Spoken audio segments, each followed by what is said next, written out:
많은 날이 지나고 제3년에 여호와의 말씀이 엘리야에게 임하여 이르시되 너는 가서 아합에게 보이라. 내가 비를 지면에 내리리라. 엘리야가 아합에게 보이려고 가니 그때에 사마리아의 기근이 심하였더라. 아합이 왕궁 맡은 자 오바댜를 불렀으니 이 오바댜는 여호와를 지극히 경외하는 자라. 이세벨이 여호와의 선지자들을 멸할 때에 오바댜가 선지자 100명을 가지고 50명씩 굴에 숨기고 떡과 물을 먹였더라. 아합이 오바댜에게 이르되 이 땅의 모든 물구넌과 모든 내로 가자. 혹시 꼴을 얻으리라. 그리하면 말과 노새를 살리리니 짐승을 다 잃지 않게 되리라 하고 두 사람이 두루 다닐 땅을 나누어 아합은 홀로 이 길로 가고 오바댜는 홀로 저 길로 가니라. 아멘.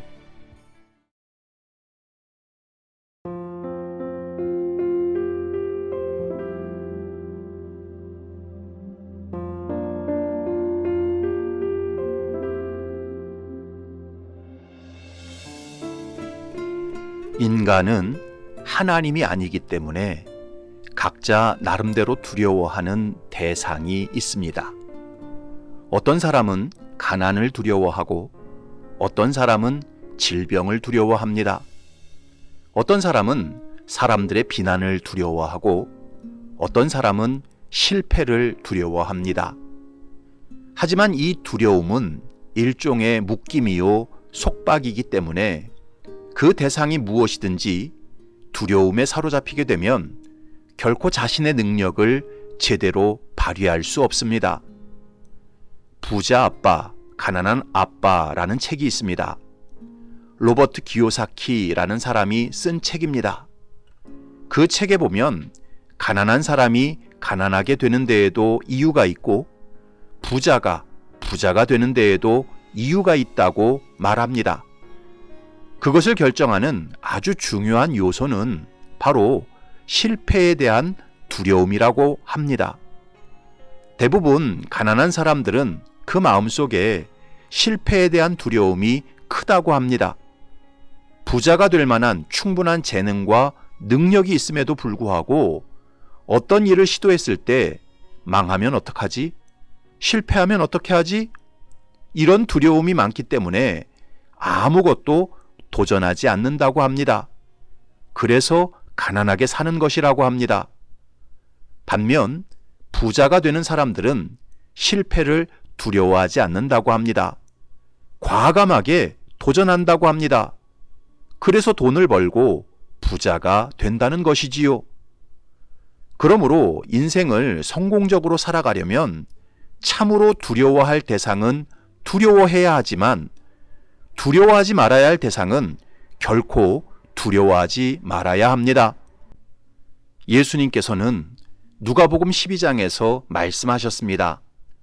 내가 내 친구 너희에게 말하노니 몸을 죽이고 그 후에는 능히 더 못하는 자들을 두려워하지 말라.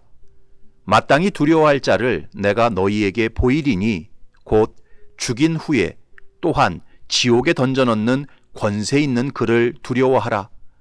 내가 참으로 너희에게 이르노니 그를 두려워하라. 이 세상에서 우리가 정말 두려워해야 할 대상은 가난도 아니고 질병도 아니고 비난도 아니고 실패도 아닙니다. 우리가 정말 두려워해야 할 대상은 내 생명을 주관하시는 하나님이십니다. 내 몸을 죽이고 능히 영혼까지 지옥에 던져 넣으실 수 있는 하나님을 두려워해야 합니다. 그래서 독일의 신학자였던 벵겔은 이렇게 말했습니다. 하나님을 두려워하는 사람은 하나님 외의 것에 대해서는 아무것도 두려워하지 않는다. 그러나 하나님을 두려워하지 않는 사람은 하나님 외의 모든 것을 두려워한다. 여러분, 그리스도인으로 산다는 것이 무엇일까요? 첫 번째는 어떤 분야가 되었든지 대체 불가의 실력을 가지고 살아가는 것입니다. 두 번째는 오직 하나님만 두려워하며 사는 것입니다. 오늘 본문에 나오는 오바댜는 북이스라엘 역사상 가장 영적으로 어두웠던 아합 시대를 살았던 사람입니다. 그런데 그 영적 암흑기에 오바댜는 아합을 두려워하거나 이세벨을 두려워하지 않았습니다.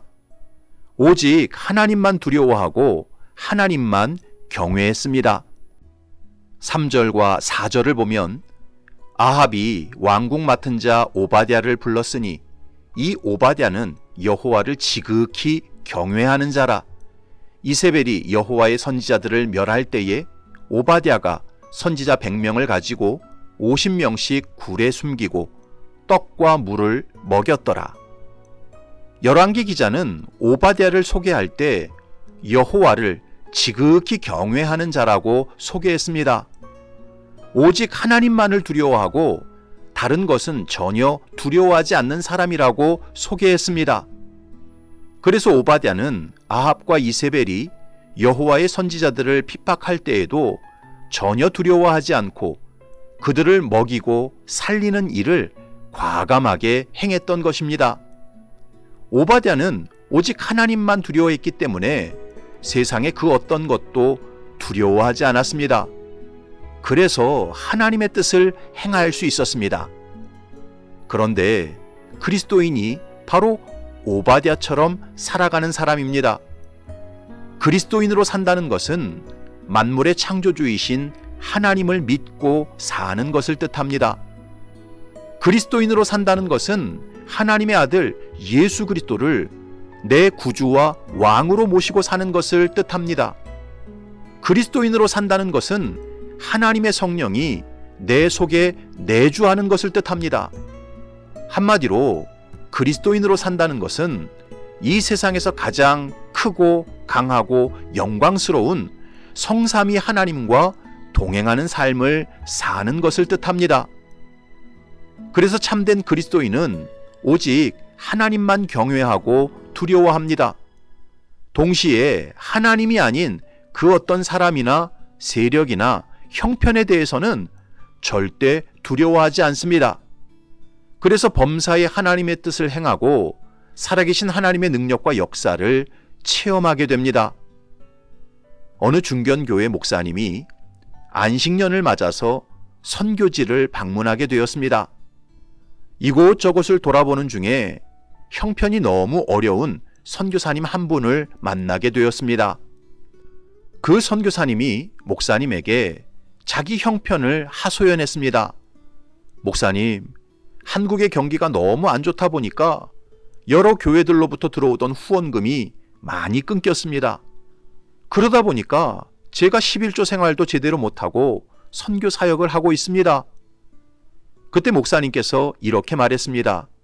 선교사님, 아무리 힘들고 어려워도 하나님의 종은 11조 생활을 하셔야지요. 선교사님이 11조 생활을 안 하면 누가 하나님의 말씀에 순종하겠습니까?